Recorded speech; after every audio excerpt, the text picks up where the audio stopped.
안녕하세요. 네오 IT팀입니다. 오늘은 AI 기술을 이용한 기후변화에 대응 관련한 주제로 한번 이야기해 보도록 하겠습니다. 이 자료는 한국인터넷진흥원에서 발간하는 보고서고요. 경북대학교 겸임교수인 유성민님이 쓰신 칼럼인데 관련된 기후 변화와 관련한 이런 AI 기술을 정리가 잘 된 보고서에서 한번 소개해 보도록 하겠습니다.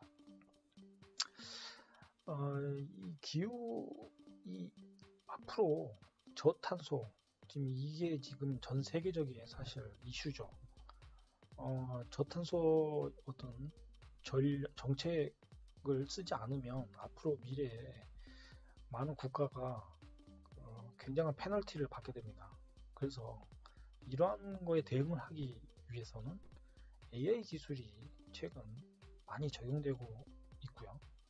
또한 이러한 기후변화에 대응하는 데 있어서 우리가 투자라든지 또는 그에 관련된 산업이라든지 또는 그와 관련된 공부를 하고 계신 분들한테 이러한 기후변화에 앞으로 대응을 어떻게 진행이 돼야 되는지는 굉장히 중요한 관심거리고 앞으로 미래의 전략에 있어서도 굉장히 중요한 주제이기 때문에 한번 이 이야기를 한번 해보도록 하겠습니다. 자, 기후변화. 지금 기후변화보다는 기후위기라고도 요즘에 많이들 이야기를 하고 있죠. 특히 이 기후변화 대응에 관련해서요. 지금 사실 이 중요 시점에 우리는 지금 와 있고요. 이제 이 4차 산업 혁명이라고 해서 이러한 기술과 어떤 이슈들이 생기고 나서부터 굉장히 많은 기술들이 나오고 특히 인공지능이 많은 주목을 받게 됐고요. 그와 더불어서 이 사물 인터넷과 그리고 이 대량으로 발생한 이런 데이터를 AI가 처리함으로써 어떤 고부가가치 서비스를 창출하는 바로 이러한 시대로 지금 진입하고 있는 이 상황에서 거기에 또 블록체인이라는 기술까지 결합이 되면서 이제 탈중앙화라는 그런 논의까지 그런 가치까지도 만들어지고 있는 그런 시대로 지금 현재 와 있습니다. 이 기후변화는 대략 5가지 추세를 가지고 있는데요. 첫 번째는 미국의 정책 변화입니다. 기후변화 대응에 관련해서 미국은요, 이제 친환경적인 정책으로 변화하기 시작했습니다.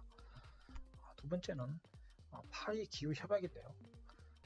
탄소 배출 절감 방향으로 지금 전 세계적으로 저탄소가 지금 국가 간의 목표가 되고 있는 상황이고요.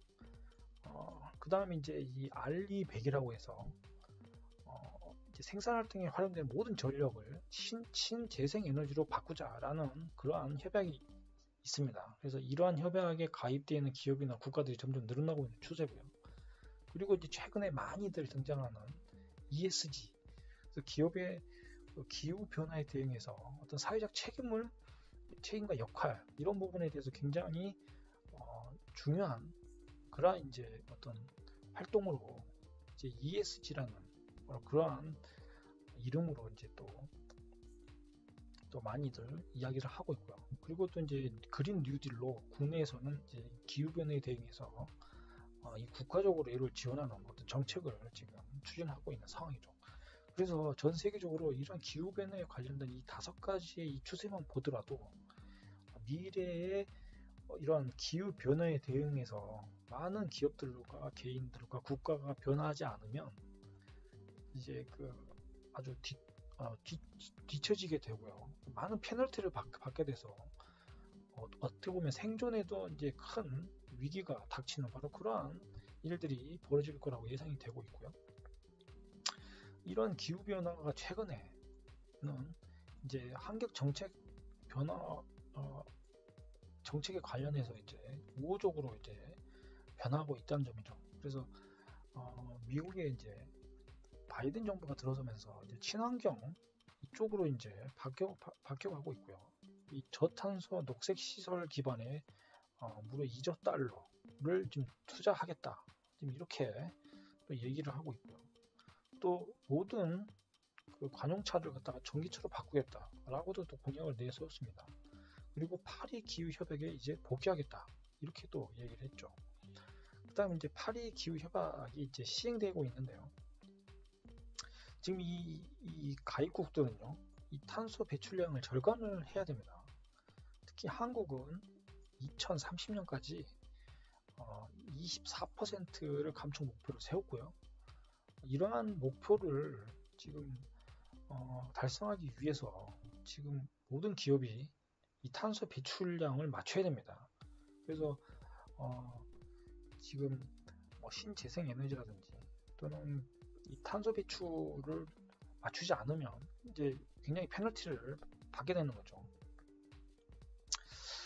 그리고 이제 신재생 에너지 알리100 확산인데요. 이 알리100은 그 비영리 단체인 더 클라이밋 그룹이라는 곳과 탄소 공개 프로젝트가 협력해서 만들어진 어떤 운동인데요. 이 알리100의 목표는 2050년까지 생산에 소비되는 모든 전력을 자발적으로 신재생 에너지원으로 바꾸는 것입니다. 그래서 이 알리100에 지금 가입한 기업이 300개가 지금 넘고요. 이러한 목표를 달성하기 위해서 지금 수출 중심인 우리 기업은 사실 굉장한 도전 과제를 지금 사실 받은 거죠. 그래서 지금 이걸 신재생원, 그러니까 공장에서 쓰는 모든 전력을 이제는 그 신재생 에너지원에서 나오는 전력으로만 이거를 이제 가동을 시켜야 된다는 거죠. 그리고 이제 이러한 것들이 이제 굉장히 중요한 거는 바로 이 알리100의 인증이라는 것인데요. 이 알리100 가입 기업은 이 알리100의 인증을 받기 위해서 본인뿐만 아니라 또는 외주 기업들에게도 이 신재생 에너지 전력만으로 이거를 어떤 제품을 납품을 해야 된다는 거죠. 따라서 이 알리100이 인정을 받기 위해서 여러 외주 기업들도 신재생 에너지로 공장을 돌려야 된다는 바로 그러한 이제 도전 과제를 받은 겁니다. 그리고 이제 이 ESG라고 해서요, 환경 사회 지배 구조가 이제 ESG로 이제 바뀌는 건데, 기업의 어떤 환경의 책임을 의무적으로 지게끔 이제 공시하는 거죠. 그래서 국내는 2025년부터요, 자산 2조 원 이상의 상장사는요, 이 친환경 책임 활동을 포함한 이 지속가능 경영 보고서 이거를 이제 공시를 해야 됩니다. 그리고 그린 뉴딜 정책 시행인데요. 이 완전한 어떤 탄소 중립 사회를 만들기 위한 정부 정책이라고 볼 수 있고요. 이러한 한국의 그린 뉴딜이 이제 경쟁력 부분을 조사를 했는데, 한국이 사실 이 하위권에 지금 굉장히 머물러 있습니다. 그래서 이 그린 뉴딜로 지금 굉장히 이제 이 상위권으로 좀 올라가겠다, 바로 그러한 정책인 겁니다. 그래서 지금 화석 연료를 이용한 그런 발전소들을 지금 다 퇴출 중이죠. 심지어 원자력까지도 지금 이제 퇴출되는 바로 그러한 상황으로 가고 있는 거고요. 이런 기후변화 대응으로 가장 큰 수혜를 입은 게 바로 이 테슬라죠. 테슬라는요, 이 목표치를 사실 그 친환경 기업으로 이제 수익을 낸 기업 중에 하나인데, 이 탄소 배출권이라고 있습니다. 이 탄소 배출권을 이제 각 기업들이 이걸 사야 됩니다. 그래서 이런 탄소 배출권을 이제 만약에 탄소를 많이 낸다면 이 탄소 배출권을 이제 기업들이 사가지고 그 탄소 배출의 목표를 달성을 해야 되는 거죠.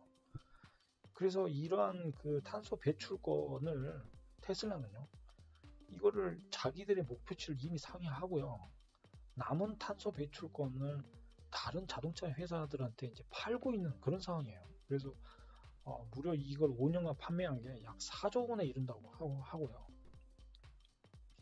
이러한 탄소 배출권, 이게 이제 기업에는 굉장히 큰 비용이 되기도 하지만 어떻게 보면 수익 모델이 될 수도 있는 겁니다. 그래서 이러한 기후변화 대응으로 이 대응을 잘 하는 그러한 사업을 했을 때 아주 큰 수익을 낼 수 있다는 점, 이걸 테슬라가 지금 보여주고 있는 겁니다. 이러한 이런 기후변화 대응에 관해서요, 이 삼성전자 같은 경우에는 전력 효율이 높은 전자기기를 출시하고 있고요. 그리고 이제 뭐 업사이클이라는 어떤 이런 단어를 제시하면서 이 스마트폰을 재활용하는 바로 이런 아이디어도 또 내고 있습니다. 보쉬 같은 이러한 회사는요, 이런 탄소 배출량을 15% 2030년까지 15% 줄이겠다고 또 목표를 세웠고요. 또 자기들이 뭐 전자바이크, 이런 이 자전거 운행에 필요한 그런 솔루션들, 이런 뭐 나이온 컨트롤 패널이라는 뭐 이런 것도 선보이고요. 또 클라우드 기반 에너지 플랫폼 어떤 서비스도 또 만들었고요. 슈나이더라는 기업은요, 이런 지속 가능한 스마트 홈, 이러한 솔루션을 또 에너지를 최적화시키는 솔루션입니다. 이런 거를 또 만들었습니다. 그래서 이런 기후 변화에 대응해서 이 에너지를 최적화시킨다든지 전력을 적게 먹는 바로 그러한 솔루션과 그러한 이제 탄소 배출권 관련된 그러한 활동들을 이제 점점점 이런 활동들이 좀 늘어나고 있는 거죠. 그리고 거기에 이런 활동을 좀 더 효율적으로 만들어내고자 이제 AI 기술이 적용이 되고 있습니다. AI 기술은 이 전력 쪽으로는요, 전력 수급을 예측하는 바로 이런 쪽으로 많이 활용되고 있고요. 이거는 전력을 사용하는 이 사용자의 그 전력의 사용 행위를 분석을 해가지고 이 사용량을 주로 예측하는 그런 기술입니다. 그래서 주로 뭐 신재생 에너지 발전량을 예측을 할 수가 있고요. 또 어떤 전력의 부족분, 어떤 예측을 통해서 전력이 부족한 부분들을 또 파악할 수도 있고, 이런 쪽으로 이제 AI가 사용이 되고 있고요. 이런 부분에 있어서 가장 먼저 앞서가는 게 바로 이 구글의 딥마인드입니다. 구글의 딥마인드는요, 알파고를 만든 아주 우수한 AI 기술을 바탕으로 2016년에요, 에너지 관리 시스템을 한 걸 만들었는데, 여기에 에너지 절감의 알고리즘을 또 개발했습니다. 그래서 이거를 구글 데이터 센터에 9개월간 적용을 했고요. 냉각 시스템을 제어를 했는데 무려 30%의 에너지 절감을 했다고 합니다. 어마어마합니다, 이거는. 그래서 이러한 AI가 이 에너지를 최적화하고 에너지를 절감하는데 아주 효과적이다라는 거를 증명을 했고요. 바로 이제 이러한 사례를 바탕으로 많은 기업들이 이 AI를 적용을 해서 이 전력 사용량을 이제 예측하고 제어하는 바로 그러한 시스템들을 개발에 이제 하게 됐고요. 뭐 한국어는 뭐 KTE가 뭐 기가 에너지 매니저라는 뭐 솔루션도 만들어서 이제 AI를 접목해서 에너지 사용량을 예측하고 그러한 일들을 하고 있는데, 결국은 정리하자면 이 기후변화 대응을 위해서 이러한 추세들을 갖다가 이 인공지능과 결합해서요, 전력 사용량을 예측한다든가 생산량을 예측하는 바로 그러한 쪽에 AI를 적용해서 결국에는 이 전력을 최적화시키는 이러한 방향으로 나가고 있는 것입니다. 그래서 뭐 SK텔레콤도 마찬가지로 뭐 이옵티마이저라는 뭐 이런 서비스도 또 만들었다고 하는데, 아무튼 그 많은 이러한 전력 에너지 관련해서는 적용 분야가 굉장히 많습니다. 뭐 빌딩도 있고요, 공장도 있고요, 발전소도 있고요, 뭐 가정도 있겠죠. 그래서 뭐 가정에는 이제 스마트 홈이라는 이름으로 또 솔루션들이 적용이 되는 거고요. 그래서 이 에너지 절감, 전 국가적인 전 사회적인 이 저탄소 정책과 운동, 그리고 이 탄소 배출권을 절감하고 이런 거를 때문에 결국에는 이 에너지에 대한 이러한 정책과 이러한 사용량 예측, 생산량 예측은 굉장히 중요한 문제가 지금 되고 있는 상황입니다. 그래서 이 전력 수급을 안정화시키는 바로 이런 기술들이 점점 굉장히 중요해지는 바로 그러한 이제 시대로 점점 진입을 하고 있고요. 그에 관련된 스타트업들, 뭐 헤이줌이라든지 뭐 크로커스 에너지라는 이러한 이런 스타트업 기업들이 또 이런 설비 전력량, 이런 사용량을 예측하는 바로 이러한 기술들을 개발해가지고 실제로 전력을 비용을 절감시키는 바로 그러한 걸 AI를 가지고 이제 실제로 적용이 되고 있는 상황입니다. 그래서 앞으로 이쪽 분야, 이 전력 사용량을 예측하고 이러한 전력 생산량을 예측해서 에너지를 절감하는 바로 이쪽 관련된 어떤 산업과 기술이 점점 성장할 거라고 또 예상이 많이 됩니다. 오늘은 여기까지 하겠습니다. 시청해주셔서 감사합니다.